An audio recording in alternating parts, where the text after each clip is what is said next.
Comme annoncé dans les titres, nouvelle marche de l'opposition, nouvel empêchement par les forces de sécurité. Cette fois, ce sont les femmes de l'opposition républicaine qui étaient dans la rue ce jeudi pour, disent-elles, montrer leur désapprobation face aux nombreux cas de mort enregistrés dans les manifestations politiques. Cette marche, qui devait débuter à Donka pour se terminer au ministère de la Sécurité, a été malheureusement empêchée par des femmes en uniforme.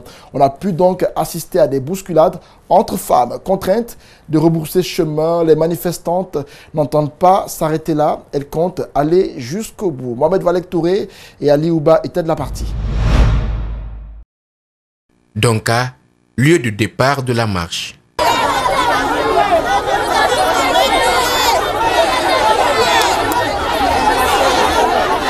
Les femmes de l'opposition, habillées en rouge, protestent pour exiger que justice soit faite pour les victimes des précédentes protestations de rue. Elles sont empêchées par les forces de sécurité. On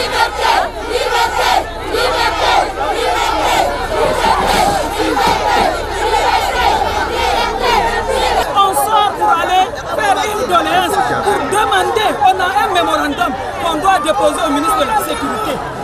Qu'il fasse justice, qu'il nous montre qui tue nos enfants. Elle devrait partir de l'hôpital Donka pour le ministère de la Sécurité. Mais les protestataires ont été contraintes de faire leur marche jusqu'au niveau de l'autoroute.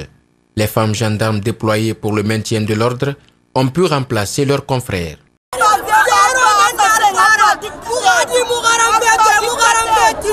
C'est un droit constitutionnel de marcher. L'article 10 de la Constitution guinéenne nous en autorise. Nous ne pouvons que respecter ça. Eux aussi, ils doivent respecter, puisqu'ils ne sont pas au-dessus de la loi. Nous ne sommes pas des criminels, nous ne sommes pas des assassins. S'ils nous voient ici, c'est qu'on en a assez. L'objectif de la manifestation était de déposer un courrier auprès du ministère de la Sécurité pour qu'ils prennent connaissance des noms des 98 jeunes tués sur l'axe. Ce sont des forces de sécurité qui sont mises en cause par les protestataires. Elles demandent que justice soit faite. Aujourd'hui, nous sortons, nous les femmes de l'opposition, pour exprimer notre indignation face à toutes ces tueries dans notre pays. Empêchées par les forces de sécurité, les protestataires ne comptent pas renoncer. Elles entendent de nouveau investir la rue si aucune solution n'est trouvée à leur demande. C'est une journée tendue à Conakry et les femmes étaient décidément à l'honneur ce jeudi. Plusieurs d'entre elles ont investi les rues de Kaloum pour réclamer la reprise normale des cours dans les écoles.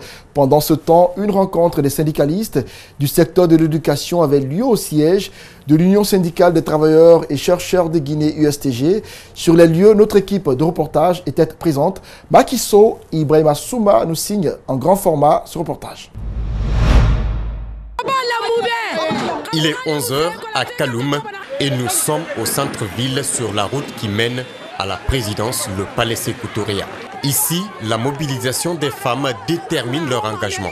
Alpha Condé doit comprendre s'il est président aujourd'hui, c'est parce qu'il a étudié. C'est la même chose pour ses ministres parce qu'ils ont suivi les études. Dans la foule, une qui représente les plus jeunes. Elle livre son message au gouvernement d'Alpha Condé. J'ai des petites sœurs et des petits frères qui sont à la maison et ça c'est dommage pour la nationalité guinéenne.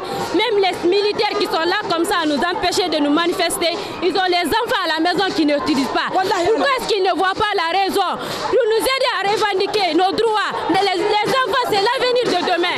À côté des femmes, certains jeunes observent le déroulement de la manifestation. Ils appellent le gouvernement à ouvrir un couloir de dialogue avec les syndicalistes, afin que la crise dans le secteur de l'éducation puisse prendre fin. Je demande au professeur Alpha Condé de régler la situation des enseignants pour que nos enfants puissent reprendre les cours. Tout près de nous, les forces de maintien d'ordre s'activent pour disperser les manifestants venus en grand nombre de tous les quartiers de la presqu'île. Soudain, la tension monte d'un cran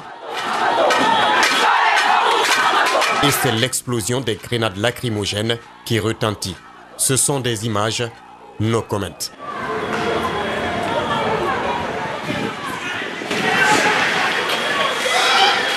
Au même moment, une réunion se tient du côté de l'Union syndicale des travailleurs de Guinée, USTG, pour évaluer la situation. Selon le chargé de communication du SLEG, syndicat libre des enseignants et chercheurs de Guinée. Au moment où nous quittons les rues de Kaloum, voici comment elle se présente.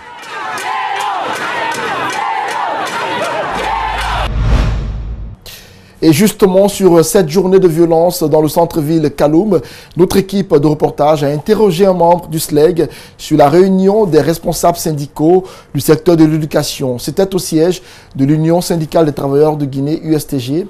Ces propos sont recueillis par Makiso et Ibrahima Souma. Ce qui se passe présentement à Kaloum est déplorable. C'est la conséquence d'un mensonge fabriqué par les autorités scolaires du lycée 2 octobre, mais aussi par les autorités en charge du système éducatif qui, à travers la radio-télévision guinéenne, ont fait un montage d'images qu'ils ont véhiculées dans le journal des 20 heures, faisant croire aux parents d'élèves, aux élèves, à l'opinion internationale que les cours ont bel et bien démarré à Kaloum.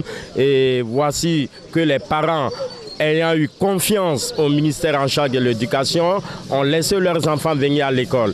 Et le constat a été que ces enfants eux-mêmes se sont rendus compte que ces jeunes vacataires en situation de classe n'étaient pas à la hauteur, et c'est ce qui a conduit à ce mouvement de débrayage ce matin par les élèves au lycée 2 octobre. Et ce qui se passe aujourd'hui, c'est la population tout entière de Kaloum et certains jeunes qui sont venus secourir leurs mamans qui ont été victimes de gaz lacrymogènes parce que tout simplement ils ont manifesté en demandant le retour des enseignants titulaires en classe et la reprise effective des salles de classe. Le marché de Anta dans la commune de Matoto en proie à une insalubrité phénoménale. La situation a suscité une vive colère chez des femmes vendeuses ce jeudi. Pendant plus d'1 heure, la circulation est restée bloquée. Avec l'aide des jeunes, elles ont barricadé la route pour interpeller, disent-elles, les autorités communales sur cette situation. À coups de gaz lacrymogène, la police est parvenue à disperser la foule. Aucun blessé n'a été enregistré ni de dégâts importants. Nos reporters Mohamed Damaro Kamara et Gibril Kabak Kamara y étaient. Suivez. Une partie du marché que l'on voit à peine à cause de l'épaisse fumée suffocante qui se dégage des ordures. Cette situation perdure depuis 4 jours. 4 jours de galère pour ces étalagistes et boutiquiers qui ont été contraints de fermer leurs échoppes.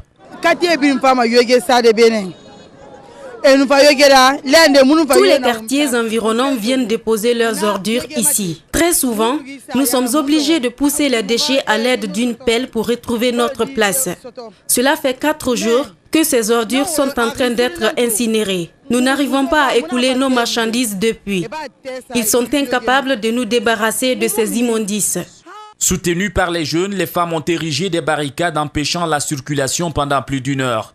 Il a fallu l'intervention de la police pour désencombrer la route. Les femmes se sont révoltées à cause de ça. Ils ont fait sortir les ordures sur la route. Mais nous avons cherché à sensibiliser les femmes pour qu'ils acceptent. Vraiment, un jour viendra, on va enlever les ordures là. Mais déjà qu'il y a le feu sur les ordures, il n'est pas facile que la machine vienne ramasser. Donc on est obligé maintenant de protéger le feu là et les véhicules qui passent. Il y a des véhicules qui utilisent l'essence. La chaleur là, ça peut créer encore un autre problème sur les véhicules de passants. C'est pourquoi nous sommes là. À Anta, la route a cédé aux ordures. L'emplacement du dépôt a toujours été décrié par la population. La poubelle de Conakry n'assure plus le ramassage de routine depuis un bon moment. Avant la fête de l'indépendance, ils sont venus, ils ont ramassé. D'après ça, non. Et pourquoi ça s'est arrêté? Point d'interrogation. Quand on part à l'ANESP, voir la direction de l'ANESP, on nous dit, ah bon, ils vont passer demain, ils vont passer demain. Et à SPTD, la même chose.